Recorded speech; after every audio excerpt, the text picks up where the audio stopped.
Your mic, Steve.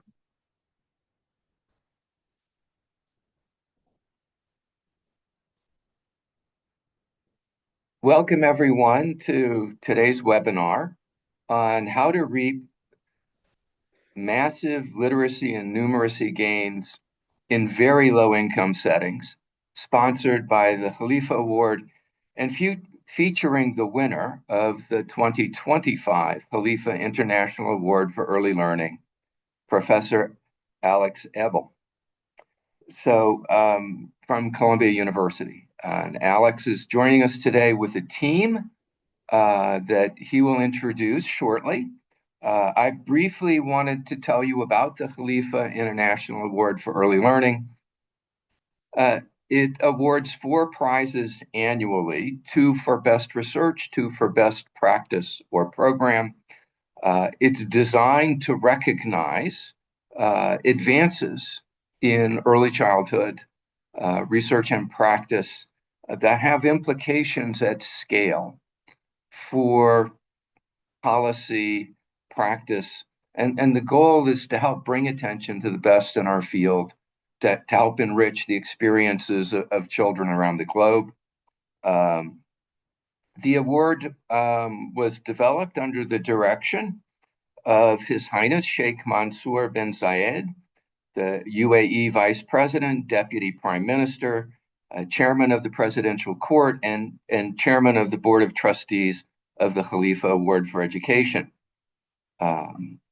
With that brief introduction, I will add that the award application for 2026 is open until the end of the year. I encourage people who are online to go to the award website and see if you might want to apply for the award. With that brief introduction, I will turn it over to Alex to introduce his team and begin. Oh, and I should say we'll take about half of the time today for this, and then we'll open it for questions that you can put in the chat. I'll monitor those and help to put those to the team. Thank you. Alex? Thank you very much, Steve, and a deep thanks to the Khalifa Award. It's a tremendous honor to be recognized for the work that you do, and the recognition, the resources, and hopefully the platform that it gives us will help us do even more good in the world. My name is Alex Eble. I am based at Columbia University. I'm an associate professor of economics and education. I'm delighted to be joined by my team in the Gambia.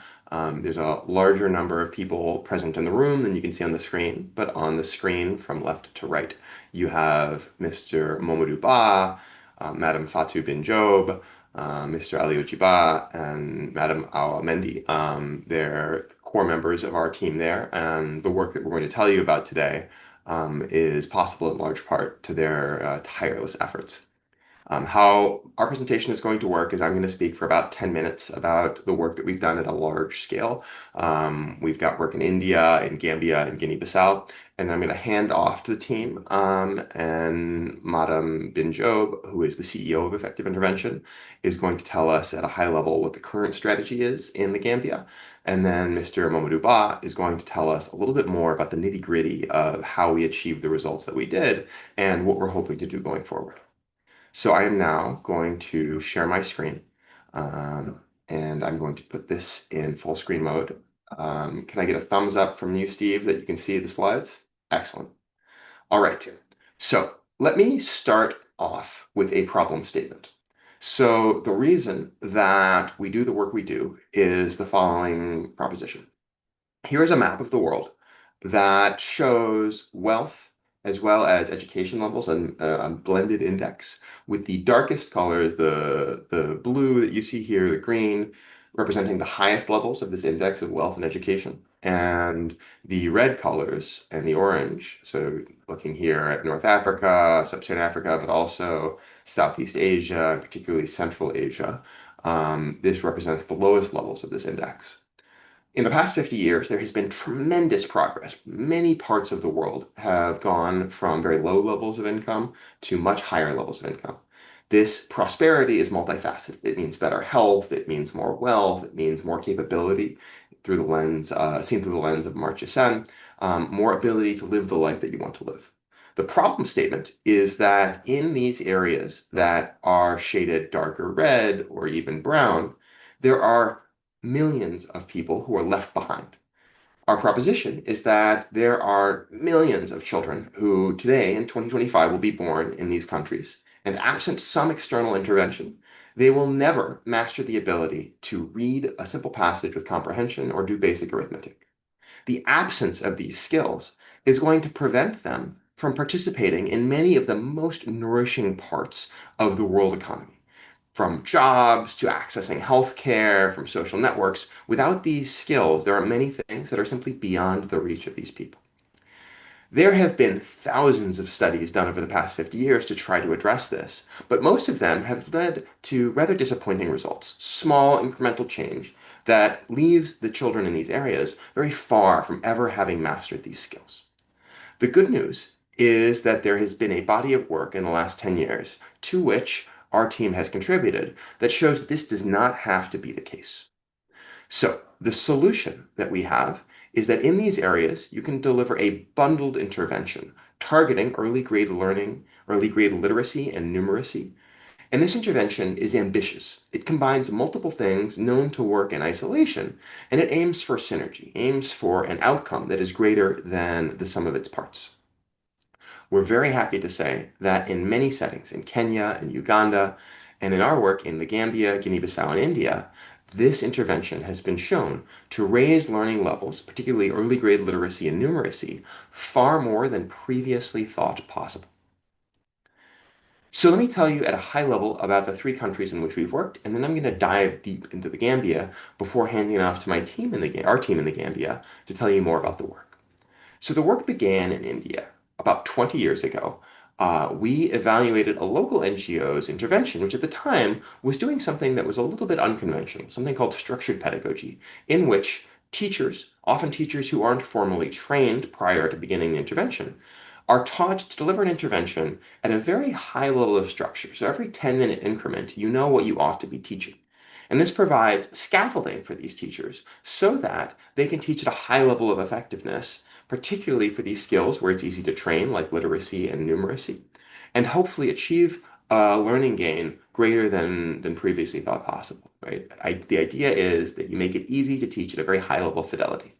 In India, we ran an RCT showing that this worked extremely well, and it worked so well that we raised money to take it on the road.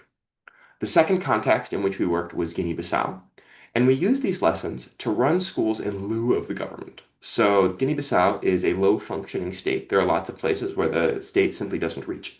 And we ran a randomized controlled trial evaluating these lessons run in lieu of the government.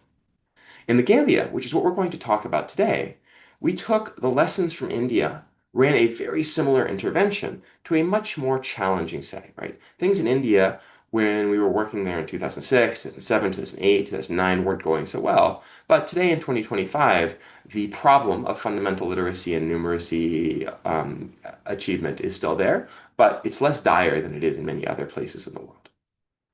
So the intervention that we ran in the Gambia offered 12 hours of instruction per week, delivered after school by parateachers starting in the first grade.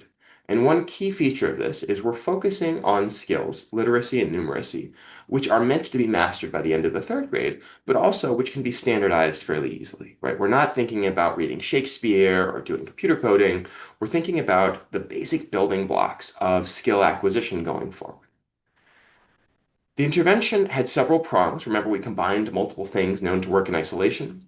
These included structured pedagogy, like I told you about before, also teacher coaching. This is a modality of teacher monitoring where you not only go to the school to make sure that the teacher is there, but much more importantly, you're trying to make sure the teacher is teaching effectively. You observe them for several hours, you give them feedback, and if necessary, you reallocate resources, right? This is also paired with a very high fidelity analytics, feedback, and management system where if during this process of coaching, you notice something isn't going so well, you can reallocate resources, maybe time, maybe energy, maybe supervision, or maybe even swapping out a teacher temporarily so the teacher who's struggling can see a good example to ensure that the lessons are delivered at a very, very high level of fidelity.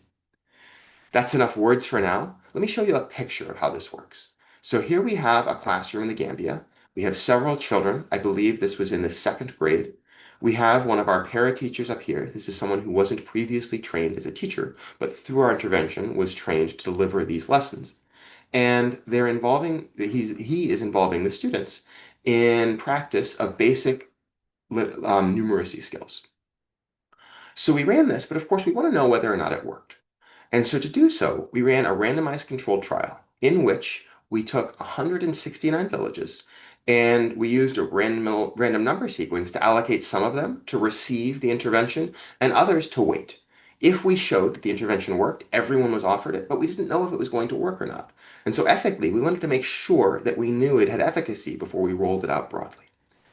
This randomized controlled trial involved 4,500 children across these 169 villages, all observed right before they started the 1st grade and then followed for the next 3 years. At the end of the 3rd year, we administered early grade reading assessment and early grade math assessment. You may have heard the terms Eble and Eble. These are gold standard tests for measuring exactly these early literacy and numeracy skills that are used across the world to capture what children are learning at these early stages. This is a picture of the data that we collected for that study. This was back in the mid-teens before the use of tablets was as widespread as it was today. And we show you this to demonstrate just how much work went into this data collection. So we analyzed the data and we found a wide range of results. Because I have a very short amount of time today, I'm just going to show you one picture that we think is particularly powerful. This shows you the distribution of test scores for the children in villages that were not yet offered the intervention in blue, and the children in villages that were offered the intervention in red. There are many messages to take away from this. I'm going to go over 2. The first is that children in the intervention villages scored on average more than 30 points higher than children in the control villages. Not only that, there is a gold standard measure of literacy, whether you're able to read with fluency, fast enough to finish a passage in a reasonable amount of time, as well as to comprehend the content of what you've read. In the control villages, 0% of children were assessed as having literacy. In the intervention villages, more than 25% of those children were assessed as having literacy. This is a picture of children in the intervention villages towards the end of the study. And what this shows is them mastering higher level numeracy skills, the kind of which they would be expected to know in the end of 3rd grade, but which many of them did not, or which most of children in rural parts of the Gambia would not have mastered in the absence of this. So the question obviously is what next? And this is going to be where I hand it off to my team. At a high level, we hope to do 3 things in the years to come. The first is to follow these children into adulthood. They had massive literacy and numeracy gains, and the question is, what happens next? What happens? Do they continue in school? What happens when they think about forming families? What happens when they go to the labor market? We want to follow these children until they have had children and their children have had children. And we're in the middle of the first follow-up study doing this, helped in part by support from Khalifa. The second, in which my colleagues are going to tell you most about, is our work integrating the effective intervention strategy into government schools, which is the MEIS project, or Mainstreaming Effective Intervention Strategy in Schools. The third, and this is why we're here on this platform telling you about the work, is that we hope to bring these lessons to bear in the many other contexts where children are not currently gaining these skills, but we believe it's very possible, and the returns to this are hard to overstate. So on that note, I'm going to hand it off to my team. Madam Benjob is next, and I'm going to show the first slide. Please take it away.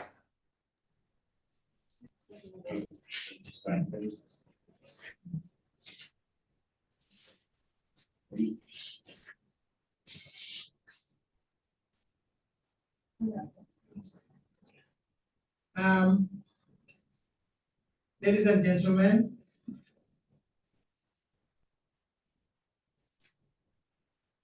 Can you hear? Okay. Going on from where Dr. Alex stops, I would like to dig deeper into the MEES program project that we are doing in the Gambia and have actually made it into the first year and have just started the second year. And also this comes with approval for us to begin the same thing in Guinea-Bissau, where we also have the project actually started there before Gambia. So that would be like two projects going on from here. Our chart is bringing effective intervention strategies, the tools, the materials, the methodologies, the ethos into the public school system in this Gambia and Guinea-Bissau, now Guinea-Bissau added to the thing. Our major prompts, as Doctor said, focuses on structured pedagogy, scripted lesson plans, a lot of support and training of teachers, rigorous monitoring via constant teacher coaching.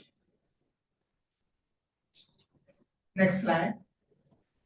A bit more on training. We go into schools, find the government teachers, and train them there to deliver the program. We also spend time, a lot of time actually identifying and training backup teachers to fill in should the need arise. This was something that we learned as we went into the program, because we did not think about it in the beginning. And of course, there are a lot of reasons why people will not be in school.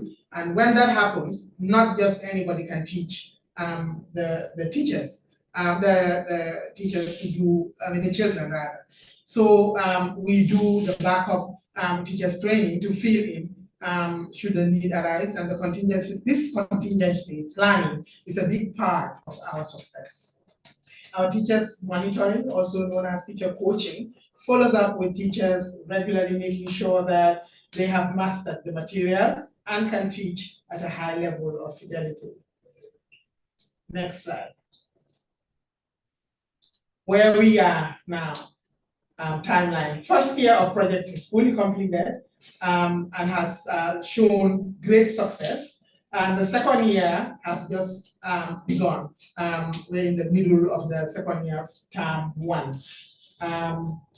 Everyone is very excited about the progress of the program so far, of the project, and the enthusiastic support and engagement of government is what we are, where we are now, and major learning progress of the children according to internal assessments so far.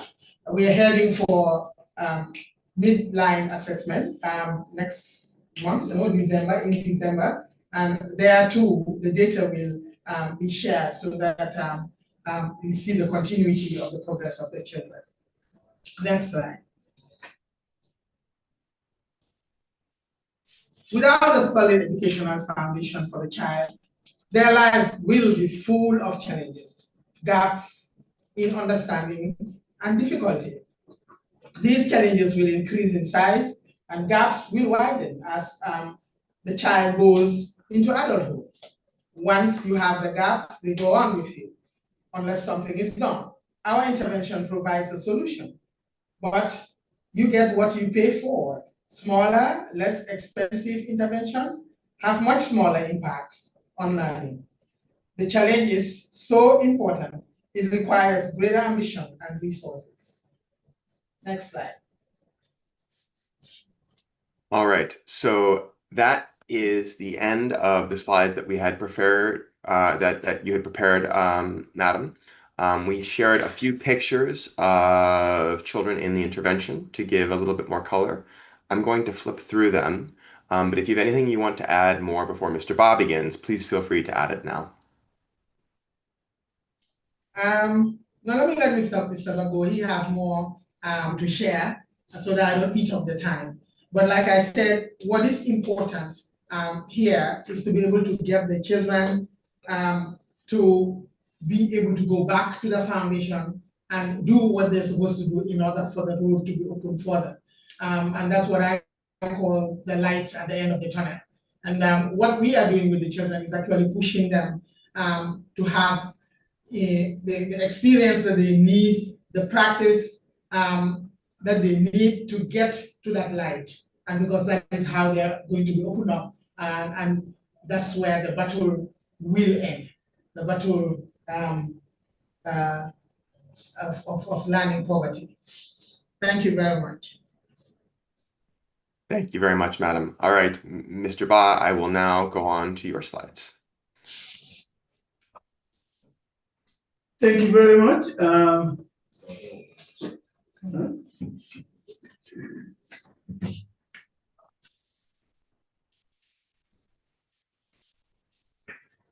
As already highlighted by the CEO and Professor Alex, EI concentrates on improving literacy and numeracy and educational access in marginalized communities. Professor Alex indicated that initially the RCT was focusing on the two middle regions. So as we already saw the results, both EI, that is the international board, and the government were impressed. So EI, true to its promise, decided to expand to the control schools, but the government also tasked effective intervention to expand to the poorest and the most remote region in the country, that is the Central River region. It was one region, then now it's two educational regions. So we call it the Central River region North and the Central River region South. So we expanded there and continue to also run the second phase of the RCT in the North Bank and Lower River region. And again, the results were really good. So the strategies aim to foster community-led educational development and sustainable learning environments. Interestingly, communities that were branded as anti-Western education right now have thriving schools in this country thanks to EI's intervention. Because in 2015, 2016, we went into communities that had no schools, that were seen as conservatives who don't embrace Western education. We had the after-school support program there, and then they ended up having big schools that are now doing very well. So they also, both Professor and CEO talked about the partnership and expansion, which I just alluded to. So the next slide, please.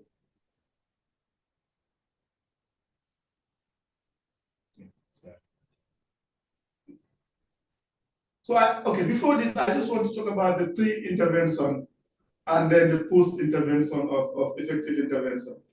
So before effective intervention intervened in the country, we hardly saw rural schools among the top 10 performing schools in the country. In the Gambia, they do what they call the National Assessment Test for grade 3, grade 5, and grade 8. So the grade 3 results, usually the top performing schools used to come from the urban areas before the intervention of EI. But in 2022, 2023, something interesting happened. 5 of the top best performing schools had the effective intervention strategy in their schools. And it was evident that the intervention contributed to this. Then the other thing we want to highlight is that the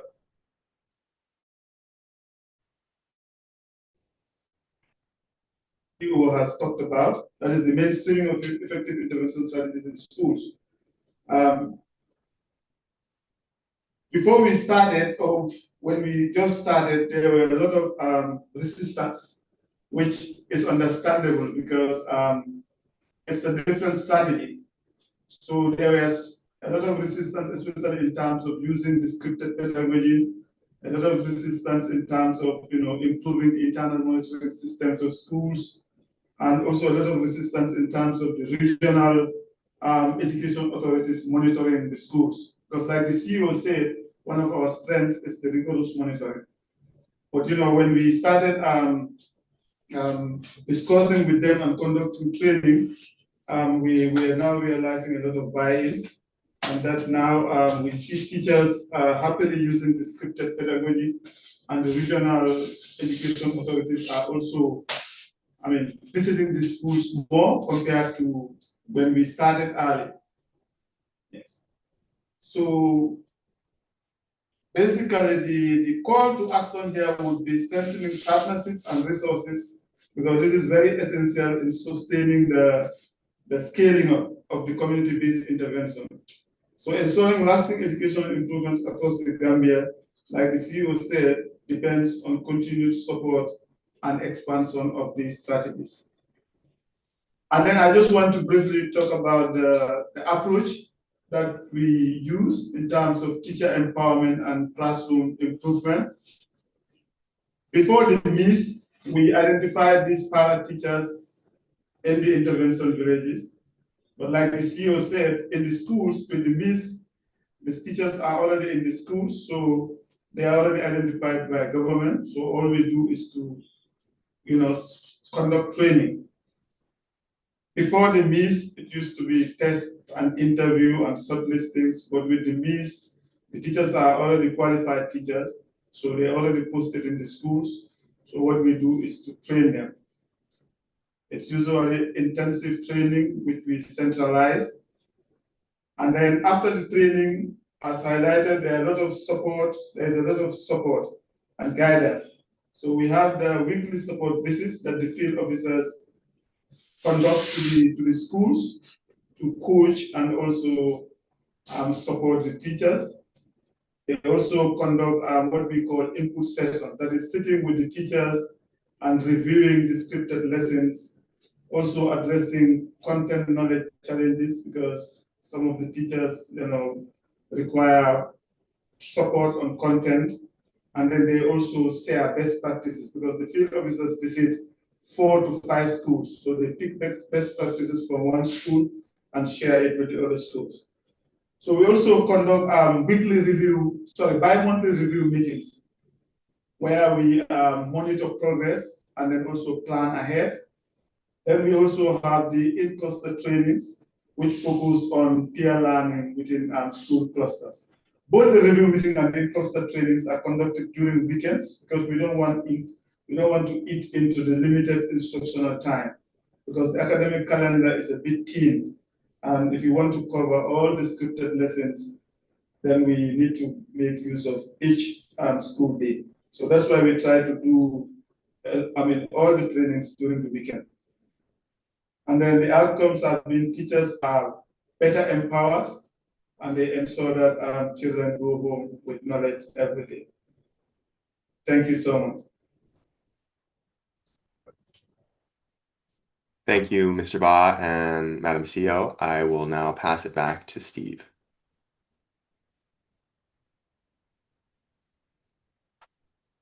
Steve, I think you're muted. Thank you, Alex, and team. So now we should move on to the respondent and Nishith. First of all, I should bring this up because as you guys were presenting, Alex and his team, I kept thinking that when many of us, I don't know it's valid for everyone, but when I started PhD, I used to think, oh yeah, data collection, sure, it's not a big deal. We work on data, somebody collects data, we access, when I was working on India using National Sample Survey. And, Alex, the picture that you had pre-tablet, that reminded me when I was collecting data on crime in my home state in Bihar. It's a nightmare, not just to collect data, but to collect it in a way that's scientific or preserves the scientific part. So hats off to you. Second aspect that I felt that many of us miss, donors are incredibly important to support this kind of work, even more now than before. So it's very nice for Khalifa to support this kind of an important work. And very important part, Alex, like I'm going to ignore you and think about your partners in Gambia. Like, this is not easy. It's not easy to work with researchers and it's not easy to implement these things. It takes a lot to do that. So hats off to you to pull this off. It's an incredibly difficult setting. And I saw the number of villages. I didn't get to see those like kind of fancy map, but it must be a lot of work. So like my feedback was, it's more related to like how I have approached this kind of work is everything is changing very fast. We were thinking about literacy, it's now soft skills. It has evolved, literacy, enrollment, attendance. Now we are talking about what they call as like 21st century skills, curiosity, blah, blah. All these things are really important. But when it comes to something still fundamental, we still care about math and English. It still matters a lot. Now, one of the questions that I face, and I think what I saw in the work is, how do you sustain this? Right? You have kind of this high-powered intervention which happened with the support of the local or the community, which is incredible. This is not external who just showed up and telling you what you should be doing. Is it possible to sustain it? And I don't know that answer because majority of the experiment, very few lucky ones are able to do these long-term investments. And this is where donors become very important. So I'm also kind of making a push that, look, it's really important to support long-term interventions because they do matter. And in this case, like it could be life-changing. Like you gain these skills, you graduate from elementary to middle to secondary, and what do you end up doing? What do you give back to the community? And you have to think about, or at least I would be delighted if people who have money can put resources to create these panels, because those panel studies, they're very rare in at least in many social science, including economics. And that would be a great benefit for a study like this to be able to track these in long. And then many of these methods are like when we do an experiment, we have this whole theory of change, we have a curriculum, we implement it. And after the intervention ends, it kind of dilutes, right? So how do you make sure that it keeps going on in some form, right? How do we create that? Does it become some kind of a habit for teachers, or does the system reward them enough after the intervention ends so that they can just continue doing this? Or maybe it can happen in a very organic way that you teach and there is a joy of teaching and students are rewarding you. So you don't need this external incentive. So all these things are very dynamic in nature. And the only way to know that is when you invest more and more in this kind of a panel part of the study. So again, I don't know, Alex, if this was what you're looking for, but I felt, the study, by the way, I should also let you know that these results are not, very common. I mean, my own experience has been 50-50. 50% of the time, actually, I find no results, right? So the fact that you found result is amazing. And the next step would be to see how you can sustain these gains over time. So thank you so much and amazing collaboration. Thank you. You made so many important points here. The first one, and again, I recognizing the team in the Gambia. This is what they've accomplished is incredibly unusual, and one of the hard, perhaps the hardest part of this work. And it actually relates to one of the questions that we got from the audience, which is, how did you initiate this, right? So how do you get this is just to set up this team that's capable of doing this and can pull it off is a real accomplishment. How do you even initiate something like that? I'm happy to take a first pass, but I think I would also like Mr. Mamadou Ba to comment and Mr. Ali Ojiba as well, because they were there from the outset. I mean, it's been a bit of a ship of Theseus where we had parts coming on and parts going off. This started in India 20 years ago, and I think we went on the road from there. And the main funders were a group of private individuals in the UK, and they were the initial supporters. But I think as we went on the road, we found places that were very excited about bringing us in. So both Guinea-Bissau and the Gambia, I think, recognized, hey, we're having trouble with this. We are looking for outside help. In the Gambia, Mr. Babukar Bui was, I believe, the permanent secretary. I could have that wrong. Yeah, I'm getting nods there. And when we were looking for where to go, he was excited to have us. He thought, look, we've been measuring these data since 2007. We know we have a problem.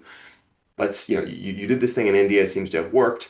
Let's try it here. And I think that's really important, that you need a government who wants to do this, right? We're not imposing anything. We are trying to help the government do its job and meet a need.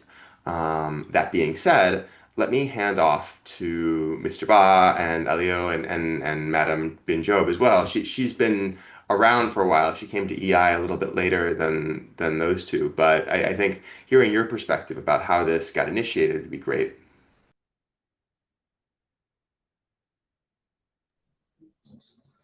Thank you very much, Prof. I think you've said it all. Like you said, then Mr. Babukar Bui was the permanent secretary, and I remember Ganga and Chitra wanted to meet him, but he was busy with the World Bank.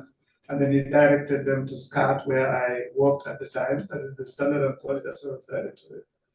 So, like Doctor said, when Effective came, they were working with the government. That's the Ministry of Education. So SCAT helped them helped them in the recruitment of staff. And then the first thing they did was to go into the communities, because the ministry identified the regions where they should work. So they went into the communities and they started the research, and was also conducting community meetings, trying to get buy-ins for the project. So yes, I think what was really important was that the collaboration with the government and the communities, because it's the government that drives the process and it's the communities that where you implement. So effective intervention was able to get that from both government and the communities, and I think that helped a lot. Yeah, I think just thank you, Mr. Ba, to add on to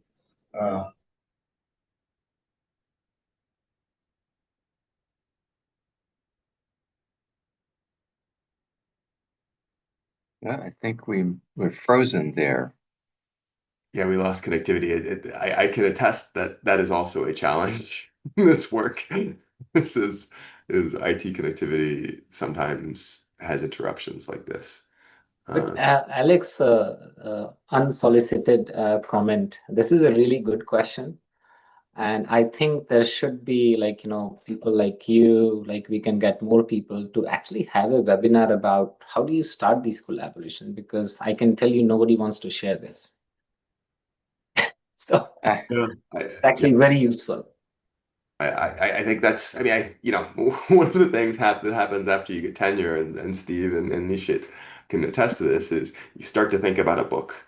and I think that would be, I think that would be very valuable. I will say there are many individuals' tireless effort that went into this, particularly and I didn't ask whether they could be named, so I won't name them, but I see you, and it took a lot of people and a lot of life force. I can say from experience now of multiple years with the Khalifa Award that perhaps the highest hurdle for research or practice is evidence of impact. Evidence of impact that we feel that we can have confidence in making a causal inference that intervention, program, practice actually is what's responsible for producing these outcomes. And the understanding what's required and to have the sustaining environment for this at scale in a country, like the Gambia, right? We have to make tough decisions about where they're going to invest their resources. And I think one of the toughest decisions is that resources that go to delivering service or resources that go to evaluating impact. And I think one of the hardest things to see is that those resources that you put into, again, and to your partners there deserve all the credit. This is a tough decision to make politically, and yet it's the information you need so that you're not driving blind. That makes those other resources pay off. And so I think that's an incredibly important point. I think one of the things that also came up was the notion of whether of gains being sustained. I think that is one of the central questions in early childhood education research. We know how to produce short-term gains. The challenge is that short-term gains don't seem to correlate particularly well with, like, we don't have leading indicators that we're confident predict long-term outcomes. And if you have any insights from your work into that, I'd be delighted to hear from either of you. Yeah, Nisha, do you want to lead us off, or? Yeah, I mean, as I said, this is a bit unusual to be able to track kids in long term. I did a work an experiment in Zambia, which was about providing bicycles to adolescent girls to go to school. This kind of followed up. Was not a follow-up, but a separate work that I did in India, which was not an experiment. It was a state policy to give bicycles to every girl who gets enrolled in grade 9. So we took that work and we wanted to study on empowerment. So we did an experiment in Zambia. But these empowerment questions were all self-reported, that, how many kids you want to have, about agency and things like that. And we really pushed that, can we track these girls for next 4 or 5 years? And we went back after 4 to 5 years. And Zambia was also, it's very difficult in terms of tracking. So we managed to track a large share. And there were 2 interesting results. So girls who in the first round said they want to have less kids, they want to marry late, we found opposite answer. They got married, actually. So we know real outcomes. So they got married early. They have more kids. So then, when we talk about empowerment or people in sociology, it's usually correlated with late marriage, less kids, things like that. And this is opposite. So I call that as an empowerment paradox, which actually is controversial because some of my friends didn't like the title. But when we dug deeper into this, we actually found that this is still an empowerment, because these are girls who are grown up, women who are making these choices. They are deciding that, look, the marriage market is very different. If you wait too long, there will be not many people to marry. So they are marrying, and these are choices they made, and a lot of these kids are actually in the marriage, not outside the marriage. So we kind of frame it differently. It's like, look, you have to take the local context into account, and we would not have learned that if we did not track these girls after 4 to 5 years. So this is the only example that I have. Yeah. So if I could just, double click on that, I feel like the first step is figuring out whether, to find these people and gather the data. I think before we figure out what has sustaining power, we have to figure out whether what we've done has had sustaining power, right? You have to observe them.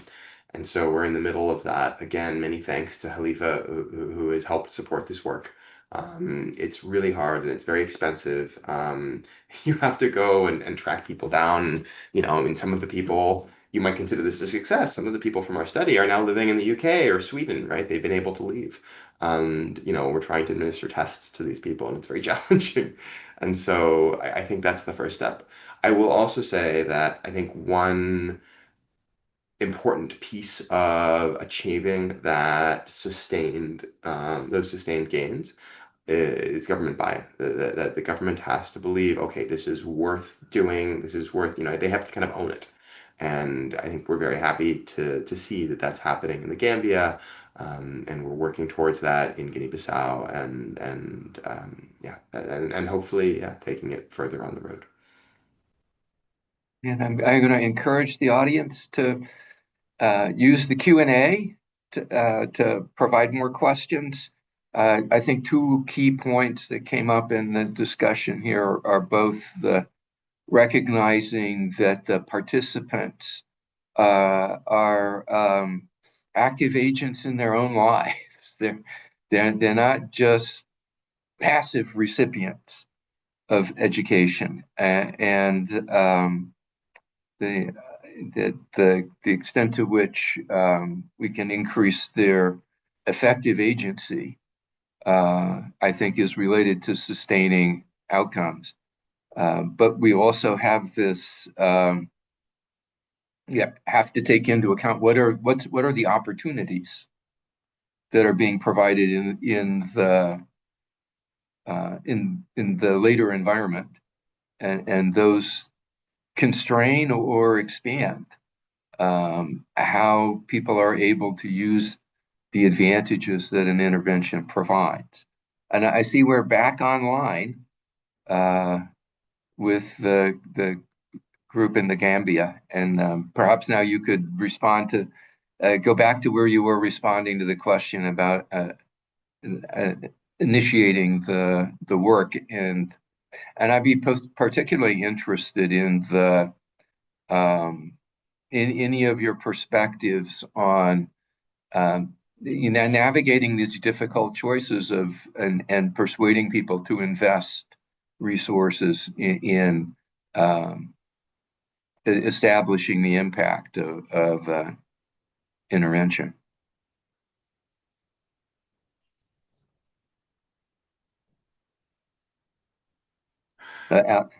We may have tempted the fates there. I should have kept that shorter. Oh, can you hear us? Oh, okay, they're back. Yes. Alex, I think, thank you. I think effective intervention is appreciated by the government and the community, as Mr. Barangay said. During our trial, we try to, get government to buy in, and we also get support from the community. They all appreciate our intervention because there was rigorous community sensitization so that they will, be involved in encouraging their children to enroll into our after-school support program. And government from the head office to the regional office were also very supportive. Anywhere we have challenges, they support us. So we did our trial, and you can see the performance of our children that attend the interventions classes supersede, those in the control. And government buy-in, and they also support us to intervene in a region that is also challenging. We are facing challenges with quality issues.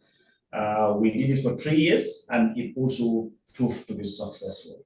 And now government is asking us through the World Bank project to mainstream our strategy into public schools.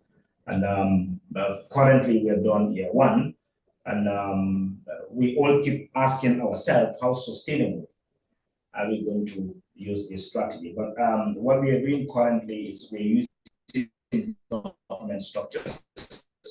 We're not employing teachers, we're not employing field officers, we're not employing people who are going to do the monitoring.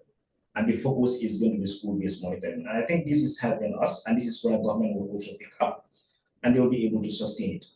But what we are concerned, we are only doing 10% of the lower basic schools in the country. We are left with 90%. But with support and with funding from donors, we are looking forward to work with government to go countrywide. But I'm not sure what would be the outcome of our pilot. The pilot is ending in 2027. From 2027, we have to go back to the drawing board with the government to see, how best we can scale up our project. But currently, this is the situation, and we will look forward to partners to support us in our quest. Government is currently happy with our intervention, and we can share the data as we progress to see the progress of our pilot. Thank you. Thank you. I would want to add just a little onto that. Just to say, it's not only government that have bought into this. I remember saying, it was a meeting with Jason and them, and one of the people asked, how are you sure that people will really buy in? And I said, get started, because once you get started and they see what their children are doing, you will see how fast they will buy it. And that continues not only in that regard, but also in the communities. Parents who have children, siblings that are older than the ones that started up with the intervention, complain that the children didn't learn anything. They're not look at him. He's not doing anything now. He got out of school because he couldn't continue. And now that they are brought into the dialogue, the community engagements get them involved, the parents involved in talking about absenteeism, talking about, did the child eat today? Why did he have headache the whole day? Why is he sleeping in class? And all of that brings all the partners together, kind of strengthens the intervention's will for the children. And I guess, there's more and more the reason why we are having more children and more attention from the ministry itself and the partners in the school, the head teachers. We are seeing, head teachers getting up and going into the year one classes and working together with the teachers. So basically, what I'm saying is, once people see the game, then the whole team comes together even stronger. Thank you. Thank you. That's very informative, because one of the questions that was raised was about attendance, and I think you addressed that with the community and parent engagement.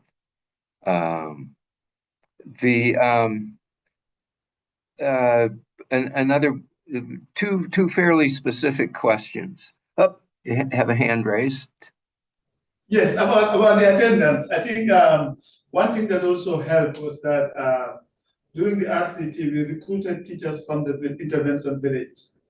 They live in the village, they know everybody, and some of them were able to mobilize even the Mothers Club. We had instances where, the intervention was in the late evening, afternoon and late evening. So when kids close around 6, 7, it's usually dark. We had instances where mothers came together and they would, go and pick the kids from the school and take them home. So that helped in improving attendance. The attendance was really great. Thank you. One of the questions was whether you adapted the tools like the EGRA. Yeah, so I think that may be something for me to field. On the research side, we absolutely did. That was very important. So the EGRA, there are lots of instantiations of it, but according to the letter of the assessment, you need to make sure that it matches the local curriculum. Not only that, but also that the examples used are relevant. And there is a graveyard of broken EGRA applications where if someone just blindly takes an EGRA from one context to another, it might not work, right? There are different fruits, maybe different animals appear in some countries and not in another. And if you tell a second grader, in one context about an animal that doesn't exist, they're going to be very confused. And it doesn't mean that they don't have the capability. It's just that means that the question is bad. And so we went to great lengths to adapt that. We worked with Gambian curricular experts to design a new assessment based on the principles of past EGRAs. Then we piloted it, then we analyzed the pilot data, we changed several things that weren't working, we piloted it again, and once we were confident that it did what it was supposed to, only then did we use it in the field. And another question is about the ages of the children. You pick a particular point at the beginning of primary school, and I think the rationale for that is pretty clear. But what are your thoughts about would it matter if you began earlier? Have you thought about continuing it later? So I can talk about our experience continuing it later in Guinea-Bissau, and then maybe the Gambia team you can talk about earlier. I think we've had lots of pressure to go past the third grade. So we sort of stop at third grade, and that's when the intervention ends. And I think we've considered it. One of the lessons that Alex, have drawn from this, I don't want to speak for anyone else, is that as you go up in the curriculum, you get to fourth grade, fifth grade, etc., the skills get more complex, and it's harder to deliver education via the model that we use. So having structured pedagogy, and the teacher coaching model we have means that we need to know what's supposed to be happening at every small increment of time. And I think it is very clear how to do that for foundational literacy and numeracy. When you get to higher level tasks of, composition, reading comprehension, higher level math, I think it's a little stickier. Not that it's not possible, but I think that's been our experience in the Gambia and Guinea-Bissau. But Gambia team, if you want to add to that, and if you want to talk about the potential for starting earlier, I think everyone would love to hear your thoughts.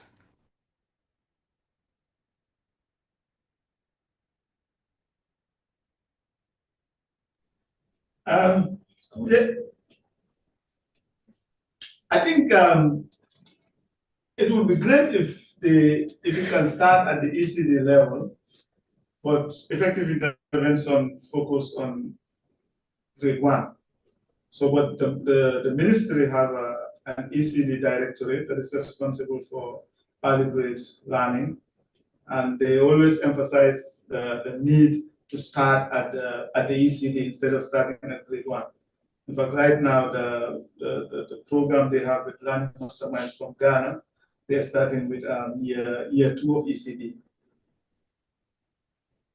Just to add on that, Alex, I think when the intervention was implemented, it would have been very tricky to start earlier because the coverage of early years learning was very low. As we speak now, the GER for ECD is only at 46%. So you imagine what the GER was when the program started. So if you wanted to start earlier, you wouldn't get enough children who are in that age in an established school to be able to implement the program. So it made sense that the program started at the age it started, like in primary 1, where enrollment was quite high. Yeah, thank you. However, I can tell you that in Guinea-Bissau right now, we are working towards starting with the ECD, starting 1 year below, so 1 year earlier. So we'll see. We at some point we'll be able to share the results of that. But it's beginning to happen. I don't know about other countries, but I have a feeling that probably in East Africa, Kenya, that they are also starting to go 1 year down. But that's a good segue to a quick answer, I hope, to the last question, which is plans for the future. Will there be work in Kenya or other countries? Are you anticipating further expansion?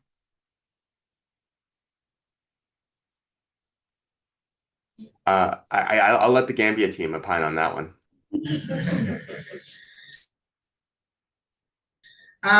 Since effective intervention exceeded funding, we have seriously been thinking about that we do have the product. Maybe what we need is to expand the team so that we can be going in for outside of the Gambia work with other countries doing what we have been doing here, and it has been a success. So we are not ruling it out. We're heading towards it. Build a stronger team, have the capacity to be able to respond if we're needed in other countries. We take it all along, West Africa, away from West Africa, into East Africa, wherever the need is. Because the continent really has a lot of work to do with that. Just the basic literacy and numeracy, the entire continent. Better in some countries than other, but percentage-wise, it's still very, very little. Thank you. So I want to thank everyone for joining us today. If you would like to follow up for further information, please go to the Khalifa International Award for Early Learning website. The webinar will be recording will be provided on the YouTube channel for the Khalifa Award, and I'm sure that Professor Alex and the others here today would be happy to respond also. And feel free to contact them directly, or we're happy to forward requests to them. So again, thank you, and everyone have a good rest of your day.